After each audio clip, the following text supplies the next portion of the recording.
Gold, trusted gold buyers. మీరు తాకట్టు పెట్టిన బంగారాన్ని విడిపించి ఈ రోజు ఉన్న మార్కెట్ ధరకు కొనబడను.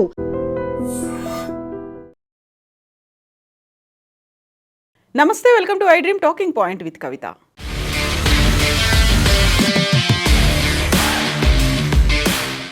అనుకున్నదే జరిగింది. ముందు నుంచి ఊహించినట్టుగానే ఇరాన్ మీద అమెరికా, ఇజ్రాయెల్ చేస్తున్నటువంటి యుద్ధం ఎఫెక్ట్ భారతదేశం మీద కూడా పడింది. అది హర్ముజ్ జలసంధిని మూసేసిన తర్వాత చమురు, ఇంధన ధరలు పెరుగుతాయి అన్నట్టుగానే ఈరోజు వంట గ్యాస్ ధరలను పెంచేసింది కేంద్ర ప్రభుత్వం. పశ్చిమాసియాలో యుద్ధ పరిస్థితుల నేపథ్యంలో ప్రపంచవ్యాప్తంగా చమురు, ఇంధనం రవాణాకు తీవ్ర ఆటంకం ఏర్పడ్డాయి. ఈ క్రమంలో దేశీయంగా వీటి కొరత ఏర్పడుతుందని, ధరలు పెరగొచ్చనేటువంటి ఆందోళనలు దేశవ్యాప్తంగా కనిపించాయి. అది ఇప్పుడు నిజమైంది.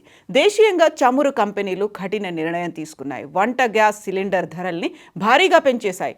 14.2 కిలోల గృహ వినియోగ వంట గ్యాస్ సిలిండర్ ధర ఒక్కసారిగా 60 రూపాయలు పెరిగింది. దీంతో హైదరాబాద్ నగరంలో ఒక్కో సిలిండర్ ధర ఇంతకు ముందు 905 రూపాయలుగా ఉంటే ఇప్పుడు అది 965కు చేరింది.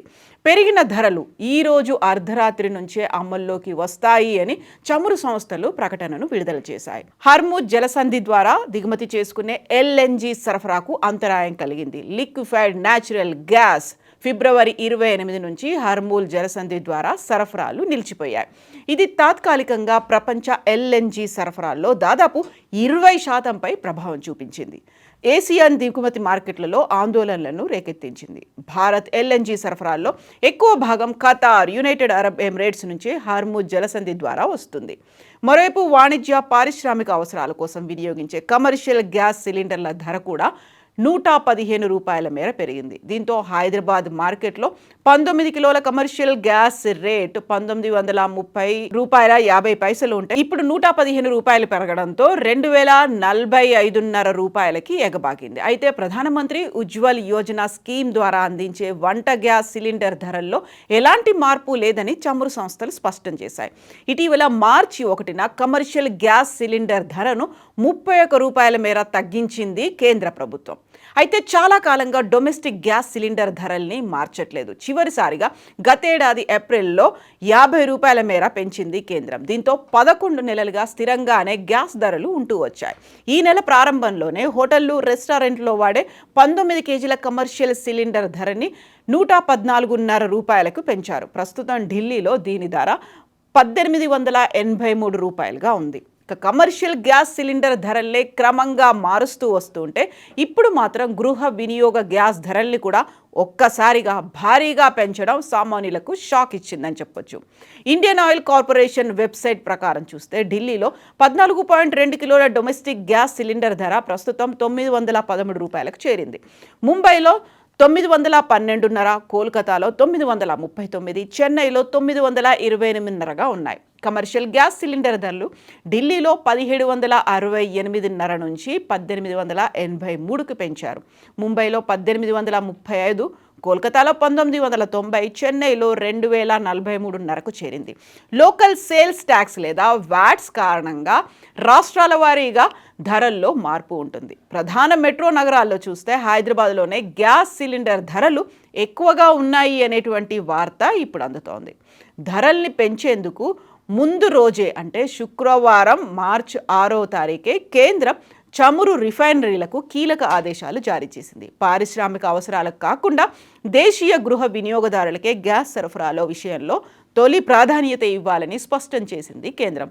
LPG ఉత్పత్తిని కూడా పెంచాలని ఆదేశించింది. ఇక కేంద్ర ప్రభుత్వం జారీ చేసినటువంటి 3 కీలకమైనటువంటి ఆదేశాలను చూస్తే 3 కంపెనీ రూల్. రిఫైనరీలు ఉత్పత్తి చేసే LPGని కేవలం 3 ప్రభుత్వ చమురు సంస్థలు, Indian oil corporation, Bharat petroleum corporation limited, HPCL మాత్రమే విక్రయించాలని సూచించింది. ఇక పెట్రోకెమికల్ నియంత్రణ కోసం LPG తయారులో వాడే ప్రోపేన్, బ్యూటేన్ వాయువులను పెట్రోకెమికల్ పరిశ్రమలకు మళ్లించకూడదని, వాటిని కేవలం వంట గ్యాస్ తయారీకే వాడాలని ఆదేశించింది. అదనపు నిల్వలు పెంచుకోవాలని సూచించింది. అంతర్జాతీయంగా చమురు రవాణాకు కీలకమైనటువంటి స్ట్రెయిట్ ఆఫ్ హార్మూజ్ మార్గంలో ఆటంకాలు కలిగితే ఇబ్బంది రాకుండా ఇతర దేశాల నుంచి చమురు దిగుమతులను పెంచేందుకు ప్రభుత్వం సిద్ధమైంది. ఒకవైపు ధరలు పెరిగినప్పటికీ దేశంలో ప్రస్తుతం గ్యాస్ చమురు నిల్వలు సరిపడా ఉన్నాయని ప్రభుత్వ వర్గాలు యుద్ధం ప్రారంభమైన దగ్గర నుంచి భరోసా ఇస్తూ వస్తున్నాయి. రష్యా నుంచి 3 చమురు దిగుమతులు భారీగా పెరిగాయని, అది ఫిబ్రవరిలో 20% చేరిందనేటువంటి అంచనాలు వార్తలు ఉన్నాయి. దీనివల్ల సరఫరాలో పెద్దగా ఇబ్బంది ఉండదని అధికారులు చెబుతున్నారు. అలాగే MRPL రిఫైనరీ మూతపడిందన్న వార్తలు అబద్ధమని, అక్కడ ఉత్పత్తి యథావిధిగా సాగుతోందని ప్రభుత్వం స్పష్టం చేసింది. యుద్ధ మేఘాల నేపథ్యంలో ఎనర్జీ మార్కెట్లో ధరల హెచ్చుతగ్గులు సహజమని, అయితే ప్రజలకు వంట గ్యాస్ అందకుండా పోయే పరిస్థితి మాత్రం రాదని ప్రభుత్వం భరోసా ఇస్తుంది. ఇక ఇరాన్ వార్ నేపథ్యంలో భారతదేశ ఇంధన సరఫరా, ఇంధన లభ్యతపై పెరుగుతున్న ఆందోళనల నేపథ్యంలో ఇప్పుడు గ్యాస్ ధరల పెంపు అమల్లోకి వచ్చింది. దీంతో దేశంలో ఇంధన కొరత లేదని, సరఫరాలో అంతరాయాల గురించి వినియోగదారులు ఆందోళన చెందాల్సిన అవసరం లేదని కేంద్ర పెట్రోలియం అండ్ సహజ వాయువు శాఖ మంత్రి హర్దీప్ సింగ్ పూరి గతంలో చెప్పినటువంటి మాటలు నిజం కాదా అనేటువంటి మాటలు ఇప్పుడు వినిపిస్తున్నాయి. ఇప్పుడైతే గ్యాస్ ధరలు పెరిగాయి, నెక్స్ట్ చమురు ధరలు కూడా పెరుగుతాయా అనేటువంటి ఆందోళన కూడా వ్యక్తమైంది. ఇప్పటిదాకా మనకి కావాల్సినటువంటి స్టోరేజ్ కెపాసిటీ ఉంది అని చెప్తూ వచ్చినటువంటి ప్రభుత్వం సడన్గా ఎందుకని గ్యాస్ ధరల్ని పెంచింది? మరి ఆ తర్వాత గ్యాస్తో పాటుగా చమురు ధరలు కూడా పెరగబోతాయా? ఇదే అనుమానాలు, అభిప్రాయాలు కూడా వ్యక్తం అవుతున్నాయి. మరి మీరేమనుకుంటున్నారో కామెంట్స్ రూపంలో తెలియజేయండి.